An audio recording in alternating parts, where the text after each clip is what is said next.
푸스카스상은 피파에서 매년 가장 아름다운 골을 넣는 선수에게 수여하는 상으로 손흥민은 경쟁자였던 수아레스와 아라스카 카에타를 제치고 최종 수상에 영예를 안았습니다. 손흥민은 프리미어리그 올해의 골, BBC 올해의 골, 그리고 푸스카스 어워드를 받으며 역대 프리미어리그 선수 중 이 세 개 상을 한 해에 동시에 수상한 최초의 선수가 되었습니다. 스페인 언론 마르카는 손흥민의 푸스카스상 수상 후 벌리전골 영상을 게시하며 마라도나 빙의한 손흥민의 골, 푸스카스상 수상, 7초, 70m, 7명의 라이벌이라는 제목을 붙였습니다. 제목대로 손흥민은 마라도나를 연상케 하는 드리블로 등번호 7번을 달았고 70m를 7초 만에 달려 7명의 수비수를 제치고 골을 넣었습니다. 손흥민은 수상 후 시상식장과 연결된 화상 인터뷰에서 공을 잡았을 당시 주변에 동료가 안 보여 직접 70m를 달렸고 골을 넣은 직후에는 이렇게 대단한 골이 될 줄 몰랐다며 정말 환상적인 기분이라고 말했습니다. 무리뉴 감독은 SNS에 나는 집에 가면서 피파TV를 보고 있다. 손흥민이 푸스카스상을 따냈다. 올 시즌 최고의 골이었고 당연히 쏜이다 라고 축하 메시지를 보냈습니다. 토트넘은 공식 SNS를 통해 당시 골 장면을 만화 형식으로 만든 이미지와 함께 절대 잊지 못할 골이야 라며 손흥민의 수상 소식을 전했습니다. 특히 여기서 손흥민의 푸스카스상 수상을 축하하는 한 그림이 눈에 띄었습니다. 많은 국내 팬들은 토트넘에서는 이미 이 그림들을 다 그려놓고 대기하고 있었을 것이라고 추측했습니다. 리버풀전 럭스골에 이어 푸스카스상까지 수상하자 손흥민의 몸값은 바로 올라갔습니다. 독일 이적시장 전문 매체 트랜스퍼 마켓에서 손흥민의 가치가 1000억 원에서 1205억으로 올랐다고 보도했습니다. 이는 전세계 13위, EPL 7위에 해당하는 엄청난 금액이었습니다. 손흥민의 진정한 가치는 푸스카스상을 수상할 정도의 정강석화 같은 스피드와 드리블을 손꼽고 있지만 무엇보다 엄청난 골 결정력을 가지고 있다는 것입니다. 미국 방송 CBS 스포츠는 지난 17일 데이터 분석 기업 스태츠 퍼펌 자료를 인용한 2016-2017 시즌 이후 손흥민 리페 득점 자료를 공개했습니다. 여기서 손흥민은 평범한 공격수보다 결정력이 1.6배나 좋게 나타났고 손흥민은 최근 올 시즌 동안 평균보다 22.61골을 더 넣은 것으로 분석되었습니다. 게다가 골 결정력은 이번 시즌 더 좋아져 유효 슈팅 14번으로 11득점에 성공하는 놀라움을 보여줬습니다. 일부 네티즌들은 손흥민의 이 기록이 더욱 놀라운 것은 중원에서 손흥민에 대한 지원이 너무 약해서 슈팅 횟수가 득점한 후보들 중에 가장 적은데도 이뤄냈다는 것입니다.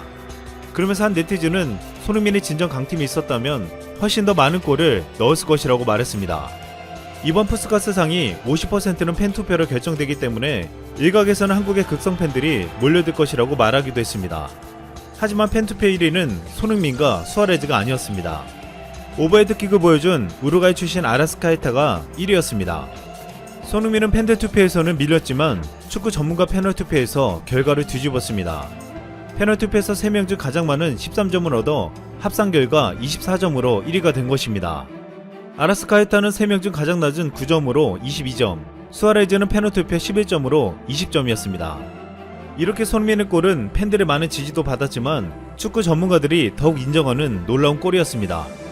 메시와 호날두는 신기해 있는 선수들이라고 하지만 이 같은 70m 질주골은 그동안 진정한 축구 신이라 불렸던 마라도나나 호나우두만이 보여준 장면이었습니다. 그런데 그것을 손흥민이 해낸 것입니다. 지금 팬들은 손흥민의 활약이 계속된다면 이제는 발롱도르를 노래한다고 말하고 있습니다. 손흥민은 2018-19 시즌 UEFA 챔피언스 리그에서 소속팀 토트넘을 준우승으로 이끌며 지난해 발롱도르 순위에서 22위에 오르는 기염을 토했습니다. 그리고 잉글랜드 레전드 앨런 시어러, 게리 네빌, 이안 라이트, 마틴 키언, 제이미 레드넵 등 손흥민을 월드클래스라고 평가한 바 있습니다. 과거 일본과 중국 등 아시아 팬들은 한때 손흥민에 대한 시기와 질투가 있었지만 이제는 분위기가 달라지고 있습니다. 특히 일본에서 손흥민은 이제 4차 한류봄에 들어가고 있는 분위기입니다. 손흥민이 리버풀전에서 골을 넣자 일본에서는 이 같은 글들이 올라왔습니다. 손흥민 올 시즌 19경기 13득점 7도움. 이거 발롱도르 되는 거 아냐? 손흥민 결정력 너무 높잖아. 아시아인이 프리미어 리그에서 이렇게까지 활약할 줄이야. 한국의 보물에서 아시아의 보물이 되고 세계의 보물이 될 거야. 손흥민. 손흥민은 이번 시즌 이대로만 간다면 완전 발롱도르 후보잖아. 포체티노가 키운 손흥민을 무리뉴가 더욱 각성시켜버린 느낌이다. 손흥민이 뭐가 대단하냐면 1대1 상황에서 무조건 결정짓는 거야. 얘가 찜쪄먹거나 실수한 적을 본 적이 없어. 손흥민 도깨비 아니냐. 리플레이 끝나고 손흥민이 문전에 있는 거 진짜 호러다. 손흥민 너무 멋져. 눈물이 날 정도로 아름답다. 또한 중국 팬들도 손흥민을 자랑스러워하며 이런 댓글을 남겼습니다. 손형 진짜 강팀에 있었으면 진작에 200골이다. 베르바인 일주일 동안 숨쉬지 마라. 손흥민 슈팅 횟수가 득점왕 후보들 중에 가장 적어. 팀에서 지원이 너무 적기 때문이야. 미드필드 빵빵한 팀에서 지원받는다면. 손형을 아시아의 빛, 아시아 형이라고 부르지 마라. 올해 같은 폼이면 세계 3대 윙어에 들어간다.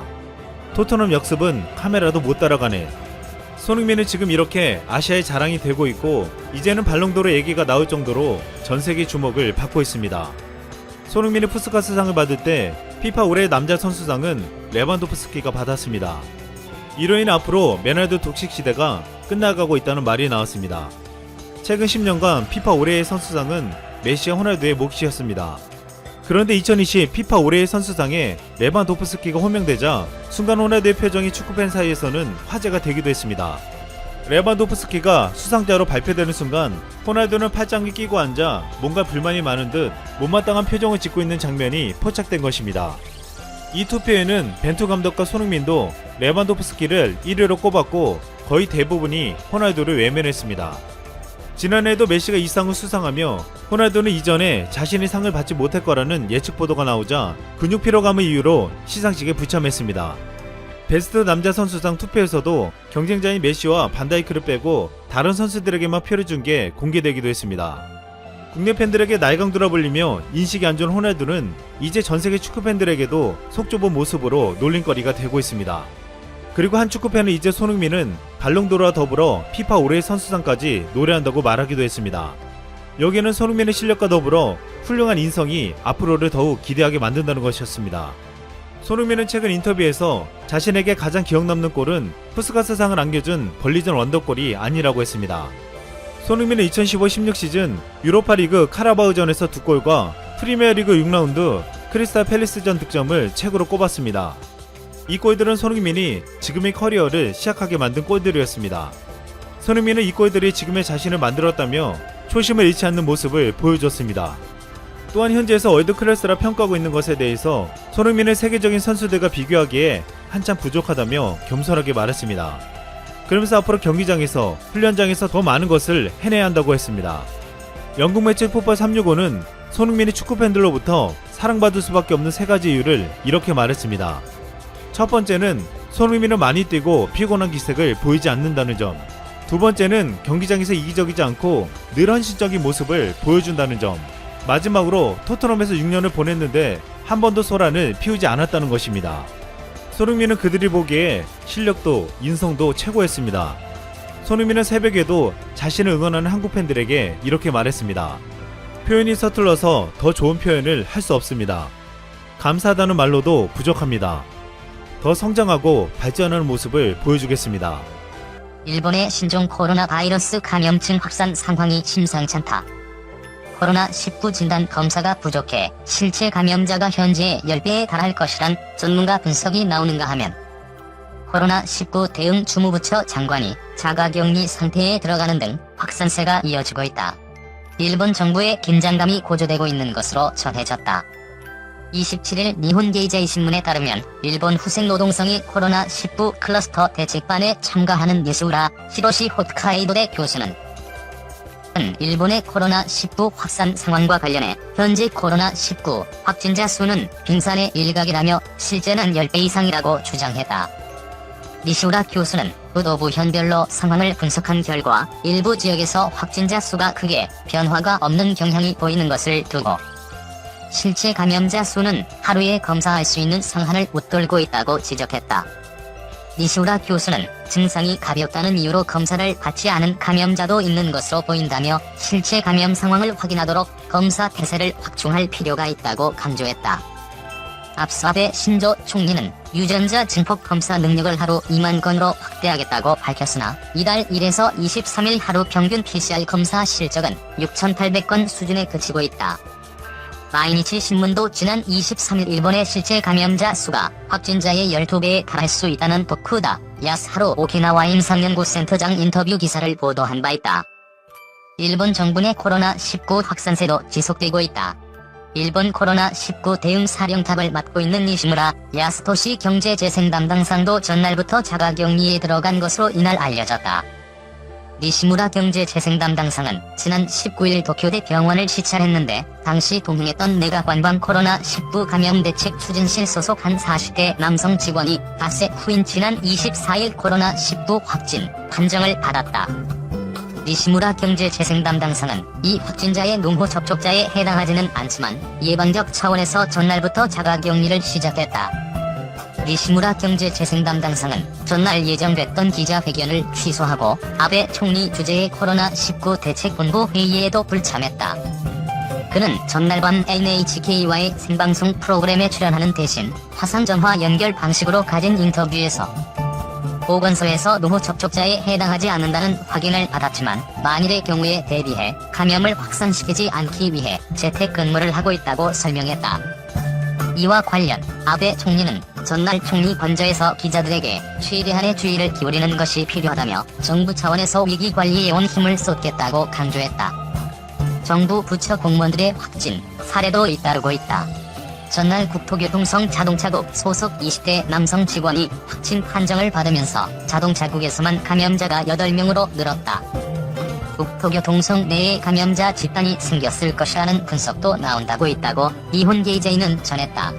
앞서 내각부와 외무성 등에서도 감염 사례가 확인된 바 있다.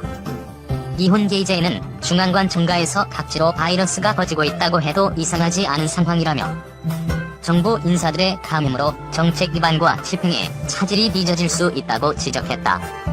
정상 개최는 망상, 내년도 어렵다 일서 올림픽 비관론 확산.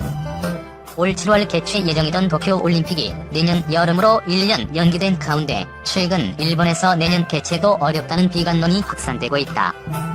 신종 코로나 바이러스 감염증이 내년까지도 가라앉지 않을 수 있다는 불안감에서다. 27일자 마이니치 신문 이면에 실린 긍정적인 올림픽 취소라는 칼럼에서 야마다 다카오 특별편집위원은 올림픽이 결국 취소될 가능성이 작지 않다. 그렇게 되더라도 당황하지 않도록 전략적 취소 방안 플랜 B를 준비해야 한다고 주장했다. 취소 가능성을 전제로 준비하면 큰 저항감이 따르겠지만 그렇지 않으면 가까운 장래에 파국적인 혼란에 빠질 가능성이 크다라면서다. 그는 많은 전문가들은 코로나19의 유행이 1년 이상 지속될 것이라고 본다. 또 유효한 백신과 특효약이 나오려면 적어도 1년 반은 걸릴 것이란 예측이 많다며 개발도상국에선 선진국보다 더 늦게 감염이 확산될 것이라고 하니 내년 여름 전 세계의 선수들을 도쿄에 부르는 것은 망상에 가깝다고 지적했다. 야마다 의원은 태평양 전쟁 인팔전투에서 일본에 승리했던 영국군 사령관이 일본군의 결함은 계획이 잘못됐을 때 곧바로 바로잡지 않는 것이라고 말한 것을 인용하며 지도자는 도박에 질 경우 어떻게 할지 대책을 세워둬야 한다고 했다. 올림픽 취소 가능성을 오히려 긍정적으로 받아들이고 일본 주도의 새로운 비전으로 대회 유치에 다시 도전하겠다는 마음가짐이 필요하다는 것이다. 요코쿠라 요시타케 일본이 사회회장도 지난 주말 올림픽 개최에 대해 비관적인 전망을 내놓았다. 그는 25일자 아사히 신문 인터뷰에서 기존의 항바이러스 약이나 아비간 등 사용할 수 있는 것이 없는지 시험하고 있지만 백신이 개발되지 않으면 올림픽은 열 수 없을 것이라고 말했다. 아베 신조 총리는 지난달 24일 토마스 바흐 국제올림픽위원회 위원장과의 전화 담판에서 올림픽 1년 연기를 결정했다. 당시 아베 총리의 총리 선배인 모리 요시로 도쿄올림픽 경기조직위 회장은 만약 1년 뒤에도 올림픽이 개최되지 못하면 정치적으로 몰리게 된다. 2년 연기 안도 있다고 했지만 아베 총리는 1년 연기를 고집했다. 그래서 일본 정치권에선 아베 총리가 내년 9월까지인 자신의 임기를 고려했을 것이란 분석이 나왔다. 1. 코로나19 긴급사태 연장 전망 외국인 입국 제한 5월 말까지 연장. 일본 정부가 신종 코로나 바이러스 감염증 유행이 계속됨에 따라 오는 6일 끝나는 긴급사태 선언을 연장할 것으로 전망됐다. 이와 별개로 외국인 입국 제한은 5월 말까지 연장됐다. 앞서 일본 정부는 이달 8일부터 내달 6일까지 도쿄도 등 7개 도도부현에 긴급사태 선언을 한 데 이어 16일엔 발령 지역을 전국으로 확대하고 각 지자체를 통해 주민들의 외출 자제와 재택근무, 상점 휴업 등을 요청했다. 26일 NHK 보도에 따르면 긴급 사태 후 코로나19 확산이 대대 확산하면서 27일 오전 9시 기준 확진자 수가 총 14,153명으로 늘어나는 등 심각한 상황이다. 일각에선 중증 환자 위주로 진행된 한정된 검체 검사와 더불어 부족한 의료 시간